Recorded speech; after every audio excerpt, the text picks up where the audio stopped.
Sou Eduardo Nery Machado Filho, diretor-geral da Agência Nacional de Transportes Aquaviários, ANTAQ. Sou servidor público federal, auditor federal de controle externo da carreira do Tribunal de Contas da União. Faz cerca de 2 anos que assumi o cargo de diretor-geral da agência reguladora da área de portos e de navegação no Brasil.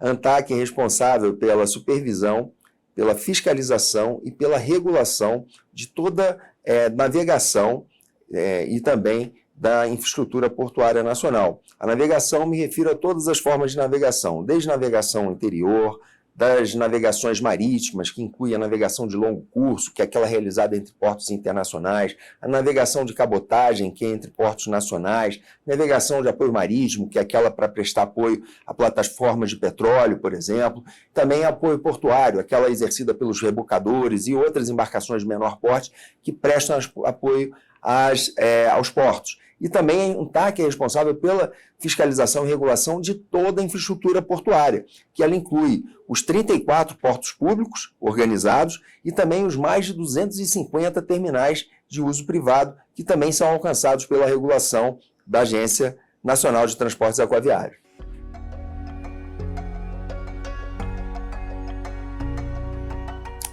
A ANTAQ ela integra o programa chamado CSI, programa da Agência de Fomento Alemã, a GIZ.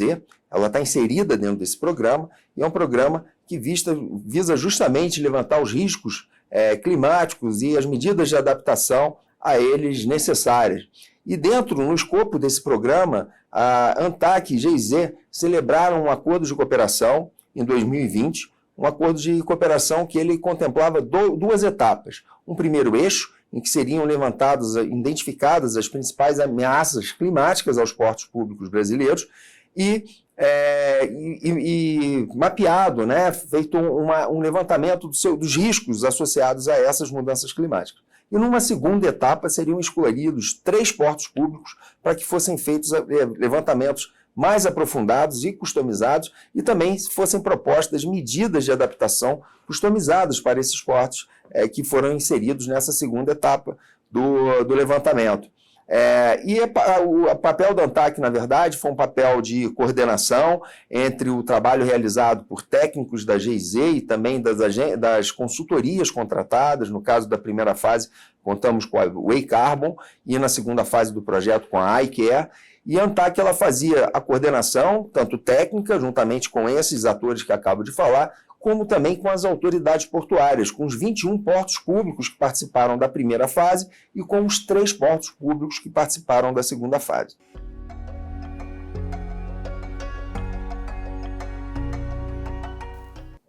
Para entender a segunda fase, é melhor dar um pouquinho mais de detalhes da primeira fase. A primeira fase ela foi desenvolvida a partir, ela seguiu a metodologia de levantamento de risco do PIAVC, que é um programa que foi elaborado pelo Conselho de Consultores de Engenharia do Canadá, e a partir dali, em 21 portos públicos foram calculado, foi mapeado a exposição a risco das 3 principais ameaças climáticas identificadas. No caso, foram vendavais, tempestades e aumento do nível do mar. Então, para cada uma dessas 3 ameaças, foi feito um ranqueamento dos portos a partir dessa exposição a risco, muito alto ou baixo. Então, a partir dessa exposição a risco, foi feito um ranqueamento desses 21 portos públicos. E, a partir daí, foram propostas medidas genéricas de adaptação. Já na segunda fase, foram selecionados 3 desses 21 portos, com base em critérios que foram além da exposição a risco, mas também da sua relevância econômica e de regionalização. Então, dessa forma, foi escolhido um porto na região norte, no caso, o Porto de Aratu, na Bahia, um porto na região sudeste, no caso, o Porto de Santos, o mais importante porto do país, e um porto na região sul, que foi o Porto de Rio Grande. Então, a partir dali, nessa segunda fase do trabalho, foram realizadas, então, levantamentos customizados, foram aprofundadas o risco que representava essas ameaças climáticas a cada um desses portos, e a partir daí foram apresentadas medidas customizadas de adaptação.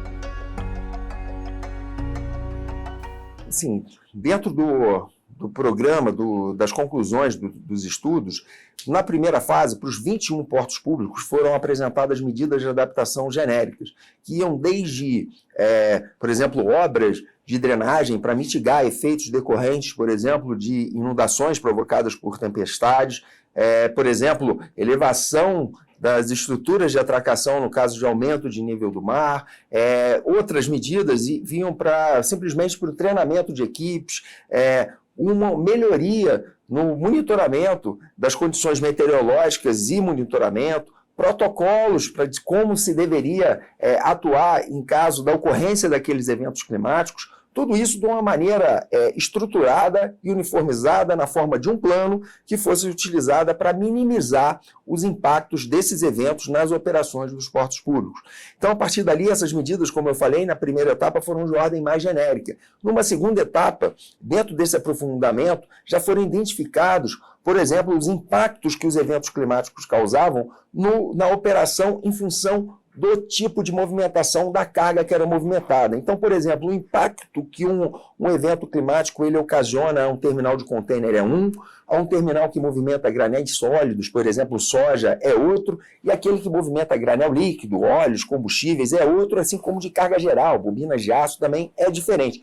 Então, nessa etapa se viu, inclusive, os impactos que ocasionavam os equipamentos fixos, móveis e as medidas que podiam ser adotadas para minimizar esses impactos. Então, por exemplo, na segunda etapa, no caso específico do Porto de Santos, chegou-se até a recomendação de que a autoridade portuária do Porto de Santos avaliasse a conveniência ou a viabilidade de se implantar, por exemplo, uma estrutura de cobertura, no caso da operação de granel sólido, de grãos, para que minimizasse, por exemplo, os impactos de uma chuva frequente, que é muito comum na região, e que ela suspende, por exemplo, a operação de uma movimentação de carga e descarga de soja. Então, claro que isso é uma recomendação, caberá à autoridade portuária aprofundar e avaliar se de fato as vantagens de se implementar tal medida.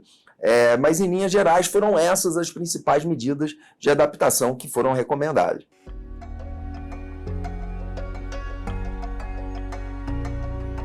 Olha, eu diria que o principal benefício do estudo é que ele se consubstancia como um essencial instrumento de planejamento para as autoridades portuárias brasileiras.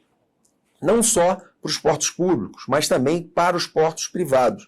E, no caso, a ANTAQ, enquanto agência reguladora, fomentadora do desenvolvimento e das boas práticas nos portos brasileiros, o papel da agência nesse trabalho foi de atuar como um catalisador, um indutor de boas práticas. Na verdade, esse era um trabalho que já deveria estar sendo realizado por cada autoridade portuária. E uma das conclusões, um dos achados do trabalho, primeiro, é que os portos brasileiros eles não apresentam uma situação de catástrofe, de crítica, atualmente em relação às mudanças climáticas que já ocorrem. Não, isso não ocorre. Mas, por outro lado, chegamos à conclusão que os portos não estavam, de fato, preparados em termos de um planejamento estruturado para essas mudanças climáticas que já começaram a acontecer e que vão, obviamente, se asseverar ao longo dos anos.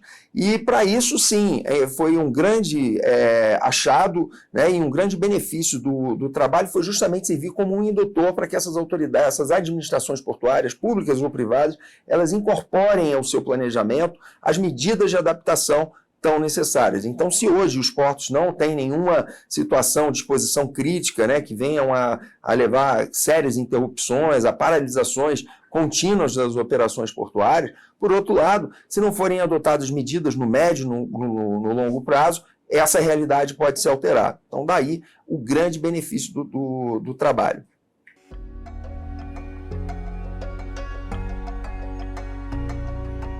Próximos desafios. Primeiro, né, então já tivemos agora um trabalho realizado em 21 portos, que a agência agora, a partir de agora, ela vai monitorar e ver de que maneira os portos estão se adaptando a essas medidas, ainda que genéricas, né? Então temos um grupo de medidas genéricas que eles já podem se utilizar, se aproveitar desse trabalho realizado, e temos também aqueles que foram objeto de medidas customizadas. Vamos fazer um monitoramento nesses dois grupos de portos ali, para se certificar de que as administrações portuárias estão fazendo o seu dever de casa. Esse é um primeiro ponto. Uma segunda medida que a agência vai adotar é incorporar também ao seu índice de desempenho ambiental. A agência foi precursora na implantação, desenvolvimento e implantação de um índice de desempenho ambiental para o setor portuário. Ele serviu de referência, inclusive, para outras agências reguladoras do setor também implementarem. Ele se chama IDA, né? O apelido que damos a ele é o IDA, o Índice de Desempenho Ambiental. Então, nós medimos, inclusive a ANTAQ todo ano realiza o chamado Prêmio ANTAQ, em que ela reconhece aqueles que mais se destacaram nesse índice de desempenho ambiental. Esse índice ele é composto de 38 indicadores, é uma cesta de 38 indicadores que a partir desses indicadores, que vão desde aspectos econômicos, socioambientais, físico-químicos, a agência ela calcula, ela monta, ela formula e chega a esse índice de desempenho ambiental. O que nós vamos fazer agora é incorporar também essas medidas de planejamento, de adaptação às mudanças climáticas dentro do nosso IDA. Então, é mais uma medida que a gente pretende, a partir dela, a gente almeja que isso também sirva de mais um indutor de boas práticas e vamos medir também com o IDA, vamos monitorar também por meio do IDA, como o setor vem se preparando para as mudanças climáticas.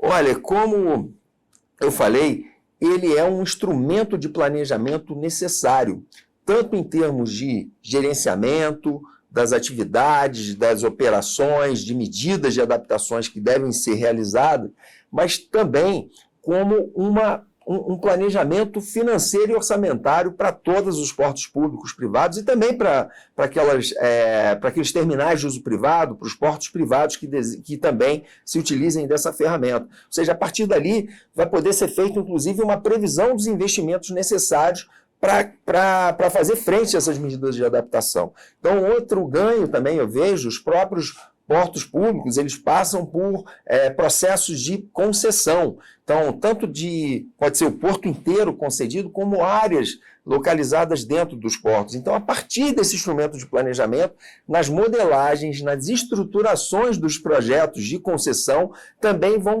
poder ser contempladas essas medidas de adaptação. E os interessados em participar da licitação, eles já vão poder saber, inclusive, quais são as medidas, o risco que aqueles portos, eles vão estar expostos e as medidas de adaptação que serão necessárias, ou seja, vai aumentar a previsibilidade, o planejamento, vai trazer mais segurança, inclusive jurídica, e atratividade para os negócios, para os investimentos portuários.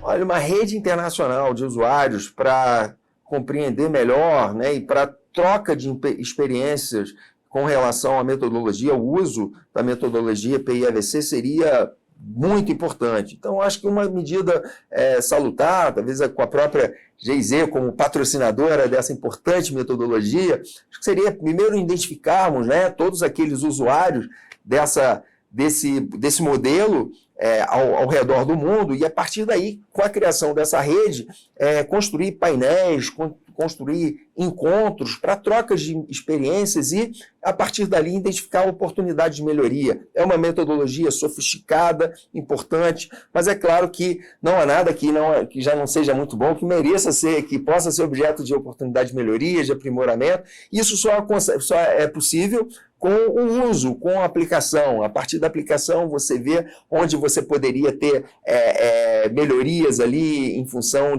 da realidade, talvez de uma região ou de outra, e com essa rede isso seria possível. Acho que seria uma iniciativa muito interessante, muito importante.